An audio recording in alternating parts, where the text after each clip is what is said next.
Okay, thank you for taking time out of your lunch today to join us for this brief session on the state of after school in Colorado.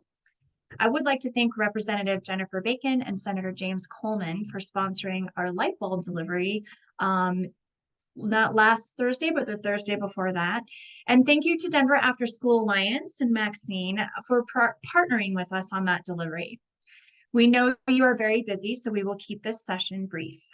I'm Megan Nice. I am with Colorado After School Partnership. We also go by CAP. And I'm pleased to have multiple directors of after school and summer programs on our call. They are here to share their direct experience with running programs across Colorado. So let me tell you about Colorado After School Partnership. We are a nonprofit organization that is part of a 50-state network whose goal it is to ensure all youth and families have access to high quality after school and summer programming in our state. I myself got into this work because when my daughter started elementary school, I thought she would automatically have access to after school, and she did not. And that's when I started to learn there's many, many kids and families in Colorado that have no program at their school. We are working towards the goal of after school for all. And to reach that goal, we focus on 3 areas: partnerships, sustainability, and quality. CAP has a large network of stakeholders. Our partnerships include after school providers and staff, state agency partners, youth development organizations, national advocacy agencies like After School Alliance, and individual after school champions, including parents, principals, and teachers. And together, we can grow policies and systems to help Colorado's out of school time programs keep their lights on.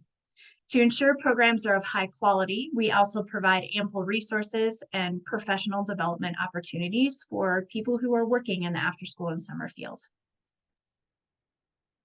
So we wanted to begin with the why behind after school. Why does after school matter? Did you know that young people only spend about 20% of their time in school? Here at CAP, we want Colorado youth to have access to high quality, comprehensive programs that operate after school and during the summer.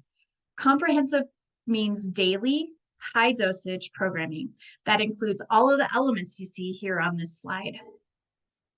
Comprehensive after school offers much more than a twice weekly club or weekly dose of high impact tutoring. They combine academics, math, literacy, and STEAM with whole child support, like connections to positive role models, social and emotional support, and snacks. Take a minute to look at this slide.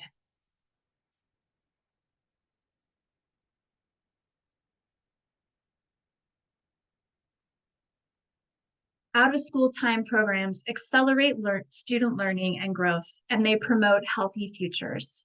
Data shows that young people enrolled in comprehensive after-school and summer programs have better attendance, grades, and behavior during the school day. And these programs keep kids safe and out of trouble. Consider, too, the impact on our economy.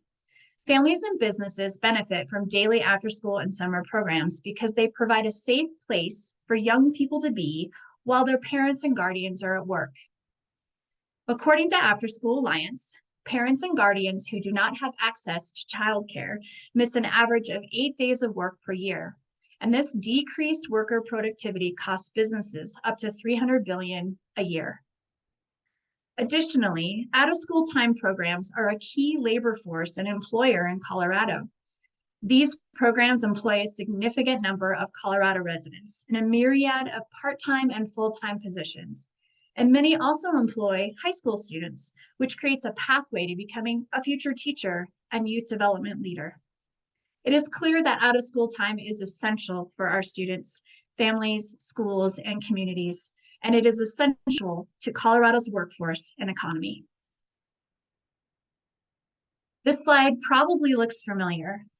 This was the data on the information card you received with your light bulb. The data seen here is part of a report completed by After School Alliance in 2020. Even though we know after-school programs are essential and we know they keep kids safe and build important life skills, we also know that 398,000 families in Colorado do not have access to a program. The demand for programming exceeds availability. Out-of-school time providers report continued concerns that they are understaffed and have an ongoing challenge of hiring and retaining out-of-school time staff. In rural areas, schools are not able to offer after-school programs because they do not have funds to pay for transportation. So now let's take a minute to look at how after-school is funded. Primary source of funding for out-of-school time programs is the 21st Century Community Learning Center Grant Program, managed by the Colorado Department of Education. This federal grant program funds 122 centers statewide. Subgrantees include districts and BOCES and community-based organizations. Subgrantees receive an initial 3 years of funding with an additional 2 years if the program meets the reporting and performance requirements. 21st Century is meant to be a seed grant with the goal of planting new programs all over the state. But because the funding options are so few, almost all grantees reapply. This June, 52 centers are reaching the end of their funding. Most will reapply for cohort 10, but only 30 to 40 of them will be funded. As this is one of the primary sources of funding, the competition is continuing to grow. In June 2022, Colorado Department of Education created a grant program using the American Rescue Plan ESSER 3 funds. Because of the incredible number of applications they received, they doubled the funding from 10 million to 20. 45 grantees and 60 programs received funding. Grantees, again, include districts, charter schools, community-based organizations, libraries, and a few universities. These funds end in 2024. The same time, in June 2024, the same time that the E2 cohort is closing. And this means nearly 100 out-of-school time programs funded by these two grants will be looking for funding. We were thrilled to see funds going towards the expansion of after-school programs to support STEM and math games from the governor. 25 million could fund between 80 to 100 comprehensive programs statewide. On the last slide, you saw that 145,000 young people are alone and unsupervised between the hours of 3 p.m. and 6 p.m. We estimate that it would cost $300 million per year for those 145,000 young people to have access to a comprehensive program. So 25 million is an excellent start, and we are excited about that. And we look forward to seeing that amount grow. In addition, 21st Century funding and the Extended Learning Opportunity Grant programs, here are some of the other ways after-school and summer programs keep their lights on.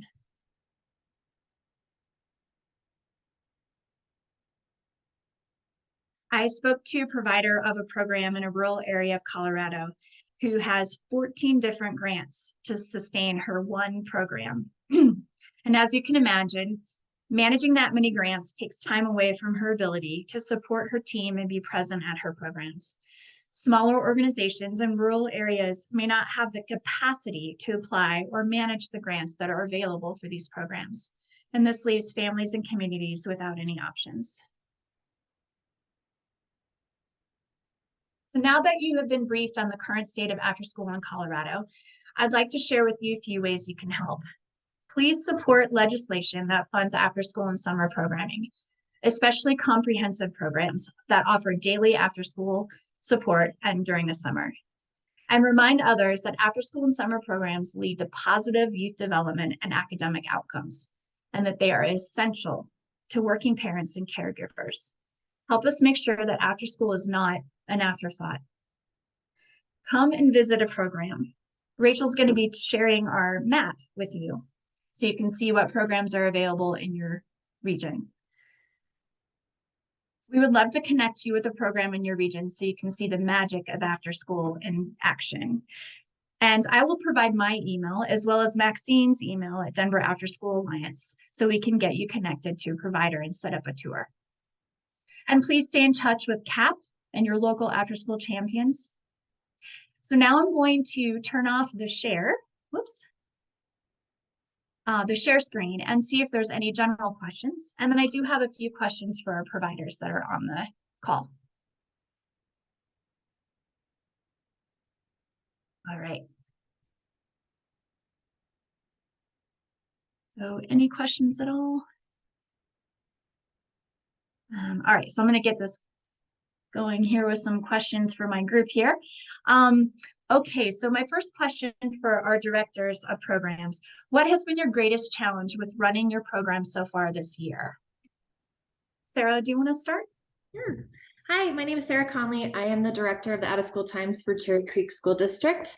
I have been in my position 20 years, and I've seen a lot of changes in out-of-school time throughout my time in Cherry Creek, and both I worked in the private sector as well before that. So I would say the biggest challenges I have seen is we are starting to get post-COVID, and we've got our kiddos coming back, and it's so cool. Our programs are growing again, and my biggest challenge by far has been staffing this year. We cannot hire staff, we can't find staff, we can't recruit staff.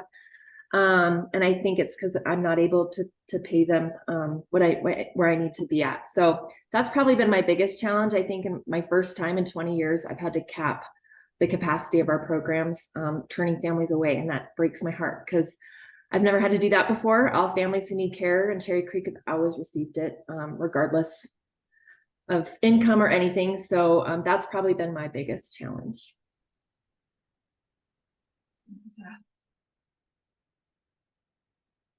Jenny, can you add a little more to that? I'll jump in. Hi, I'm Jenny Merrigan. I'm the Senior Director of Programs and Learning at Scholars Unlimited. We run out-of-school time programs in four districts in Denver metro area. And yes, Sarah, staffing has by far been the biggest struggle that we've had this year. I would also say with that is also, as you mentioned, the return of kids. COVID has shook a lot of kids, and there's still a lot that needs to be done. And so there's a lot more needs that need to be met to really support all of our kids the best way that we can. So not only is it that we need more staff with fewer kids to really work with them and make that impact, and make them shiny little smiley happy people that we know that they can be, that are academically successful. Thank you, Jenny.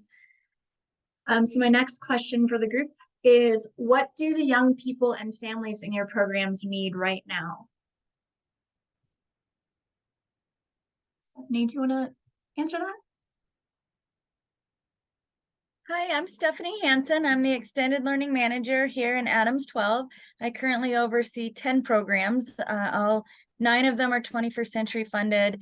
One of them is funded with some blending of lots of different dollars. I would say, it's important to note that I serve some of the most vulnerable students in my district. So the students who are experiencing homelessness, students who are maybe in foster care, students whose parents may be incarcerated, a large number of students who are refugees now from Afghanistan. And I would just say, by and large, our kids just need a very safe place to be, not just physically safe, but safe to grow from their individual starting points, be who they are, grow where they need to grow, and be surrounded by loving, caring adults who will be their champions and will help them in whatever capacity is necessary. And so I just think the biggest need for them right now is just that safe, consistent place to be, for sure. Thank you. Maxine, I wondered if you could add some to that about the Denver perspective. I'm having internet issues today, so I'm on my phone, so it's not ideal. And again, I'm Maxine. I'm with the Denver After School Alliance, which is an organization that is housed within the City and County of Denver's Office of Children's Affairs. And we work very similar to the Colorado After School Partnership, just at the local Denver area. And what I think that families need more than anything right now is stability, right? Knowing that their program isn't going to close, and what programs need more so than anything is a sustainable source of funding to help them keep their doors open. As Megan alluded to in her comments, things are going to change drastically, especially at the end of 2024, when a lot of the ESSER dollars that were made available through the American Rescue Plan Act are gone. And so I think what families need and what we hear in the local Denver community is the same issues, right? Staffing is a challenge, and that's honestly because you can go make more money at a McDonald's than you can in an after school program, but they're in a really tough spot, our providers, because they can't expand too much because there's no source of funding to help them keep that stable workforce and all of those different things. So I think the sustainable funding is really the key to helping keep doors open. And that's the greatest need, is that families need to know that their program's going to be there for them year after year. Thank you, Maxine. All right, I have a couple more questions for the group here. If money wasn't an issue, what would you add to your programs? So Jenny, let's start with you. Yeah, thanks. That's a great question. I mean, as it's been alluded to already, we were able to increase a lot of our staff salaries with the ESSER dollars that are going away. And so it's kind of a scary time right now to be paying people even close to what they deserve, and knowing that trying to find sustainable wages is going to be a challenge for us in the future. Another thing also to go along with staffing is, what are those wraparound services that we can provide as an out of school time community to support the community and to support the schools? So adding family navigation so that families can come to us and say, hey, we have this need. We can't solve all needs, but we can be a great connector to families to say, hey, you can go over here for housing support. You can go over here for utility assistance, so that we can get those kids into our programs and they can have that safe, fun experience and not have to worry about where they're going to be sleeping at night. I think another one is like a restorative justice coordinator. How can we be bringing in these supports? We always partner with the school, but I think to ask schools to give us their staff, they're already burnt out too. So how can we enhance the program and work side by side in partnership with the schools without just asking the schools to give their under-resourced staff more work?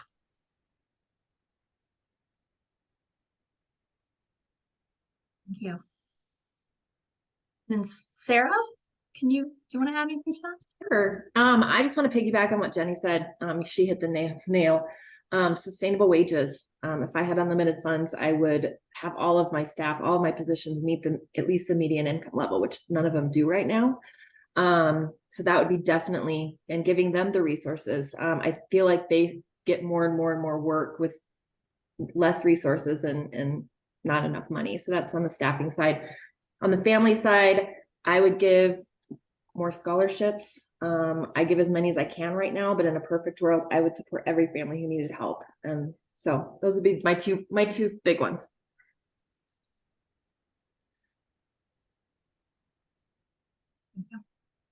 All right, I've got one more question queued up. What do your kids and families say they appreciate most about your program? So Maxine, what do the families and kids say they appreciate about their programs there in Denver? I think that for families, really what we hear from families is that these programs are necessary. They are not a luxury. It's a necessity so that they can continue and go to work. And I know that we, again, in Denver area, we have a lot of programs that we work with that are no or low, very, very low cost.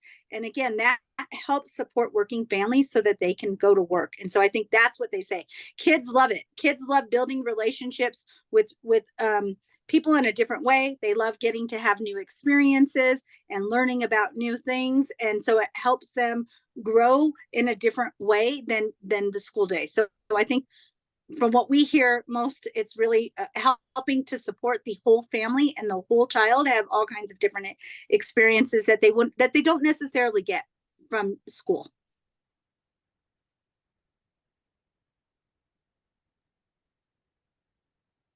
I would just add a layer of just overall just gratitude. There's a continuity of care in our programs. We've been around, luckily, for a very long time. We're a staple in the neighborhood. Our kids come back and work for us because they have a heart for what we're doing. And we're able to have relationships with families in a way that's very uniquely positioned from a regular school day. We get to see our families at the end of the day, whether that's at pickup or when we take the bus home with them. We work through some really, really challenging situations with families, we roll up our sleeves and work alongside families, not as experts, but as partners.